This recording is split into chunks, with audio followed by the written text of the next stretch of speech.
What the wealthy do that's more important than paying taxes is they create the products, they provide the services, they create the jobs. And the frustration is completely justified. It says they should be frustrated with the government. That's what's wrecked the economy, not capitalism. They're upset that they're having to share in the bailouts of Wall Street. Well, you can't be a hypocrite. You can't have it both ways. If you don't want to share in the losses, you can't share in the profits. Everybody shares under capitalism, but the government doesn't have to get involved. In fact, all the money that Steve Jobs probably paid in taxes, if he didn't pay all those taxes, he probably would have created more wealth and would have shared it with even more people. I'm an employer. I employ a lot of people. I know firsthand how difficult it is to hire people. So if we simply can free up the labor markets, level the playing field, allow businesses to create jobs without having to worry that they're going to get sued or fined for doing it, and we're going to get a lot more jobs. Before government was involved, healthcare was far less expensive and more accessible to more people. If we simply brought market forces back into healthcare, we would have competition. If we can separate health insurance from employment, which is a consequence of our tax code, if people were shopping around and not, using health insurance as prepaid medical, we would have much lower health care costs. But instead of taking a free market approach, we're just going to get the government even more involved. We're going to run health care costs up even higher and make it more expensive for employers to hire people. So what we end up doing is we destroy jobs in the process, and we make health care more expensive. The way you accumulate wealth is by sharing it. I use the example of Steve Jobs. He accumulated billions for himself, but in the process, he shared his wealth with the entire world. How many people benefit from Apple products? How many people got jobs at Apple? How many investors profited by buying Apple stock? Steve Jobs couldn't have become so wealthy if he didn't share it, but he didn't share it through taxation. He shared it through capitalism. And that's what people have to understand. They don't understand how capitalism works. They want a better life. They want jobs. They want prosperity, yet they're looking to government to provide those things. That's not where they're going to get it. They're going to get it from capitalism, and not by enslaving the capitalist, the entrepreneur, with high taxes, but by liberating him from taxes, from government, so he can go out there and create the prosperity that everybody shares. How do you respond to those who do have some legitimate hostilities toward the bailout mentality? Two wrongs don't make a right. That was one of the reasons I was against the bailouts. I was afraid of the bad precedent we were establishing, the moral hazard. And so instead of asking for more bailouts, let's condemn the bailouts that have already taken place. Rather than blaming Wall Street for accepting the bailout, anybody is going to accept money if the government offers it.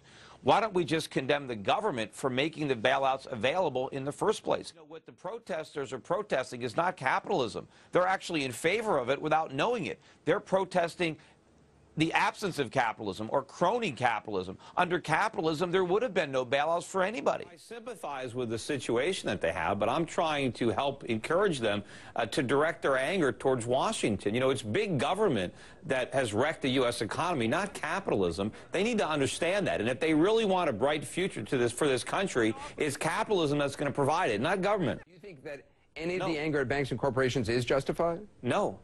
None. Washington did create that environment. It was the Federal Reserve that kept interest rates down at 1%. If we didn't have a central bank keeping rates so low, we never would have had all the speculation. We never would have had the mortgage bubble. And in fact, it was Freddie and Fannie, government-created entities, that were insuring all the mortgages. That was responsible for the bad behavior. Look, if the government liquors you up and now you're drunk and you do stupid things, you got to understand why Wall Street made all these mistakes. Remember, I was there for years warning about these problems. I saw this crisis coming from a mile away because I saw how government was distorting the market. The problem is that Washington shouldn't have that influence to give out. The problem is in Washington having the power that people are lobbying to benefit from. But remember, Glass-Steagall was put in place to counteract the damage of another government regulation, which was guaranteed bank accounts. The government has already poisoned the banking system by guaranteeing everybody's account. That's not capitalism. If the government wasn't guaranteeing bank accounts, banks would be a lot more responsible because the depositors would actually care what the banks did with their money. But the government has told the depositors not to care. It doesn't matter what the banks do because the government's going to bail you out. Free marketeering that was going on in the 1920s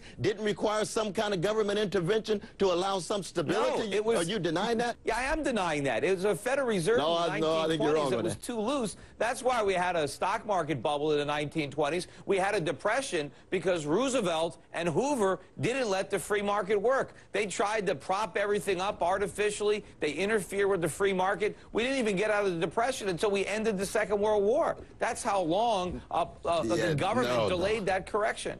We're not going to solve the problems that you're worried about by raising taxes on the people that produce the wealth, that create the jobs, that start the businesses, that produce all the profits. If we're going to lift the poor, it's free market capitalism that's going to do it, not government redistribution. Because it's unproductive speculation that's been driving so much of this problem. I agree with you. That's being driven by the Federal Reserve, but I don't want to send more money to Washington. That's not going to grow the economy. That's going to grow the government. That's greed. That's corporate greed on Wall Street, unregulated by any ideals of justice tied to government. Well, because the government is taking away all the market regulations and replacing it with less productive, less effective government regulations. Look, return the sound money, let interest rates go up. We're not going to have all this speculation. We'll have real investment on Main Street, but we're not having that now because the Federal Reserve and the government are getting in the way. But there's a gap between small business and mega business. It's the mega business that is not subject to market discipline. Small business has been subject to market discipline. How do you deal with mega business? You've got to decentralize it. If they're too big to fail, the reason that gap is so big, the reason the gap is so big is because government policy, because of the Fed. If you go back to a real free market capitalistic system, that gap is going to close on its own. No, it's free market capitalism that lifted the standard of living. That's what made workers more productive because we gave them tools. It was capitalism that created that from savings, from investment, and all that came because we had a free country. We had limited regulation, limited government, limited taxation, and we blew it. We had a huge lead, and we blew it all because we embraced socialism. The auto workers in Detroit made more money before the unions than they did after the unions. I got to jump in here, guys. They worked for thriving companies that didn't need bailouts.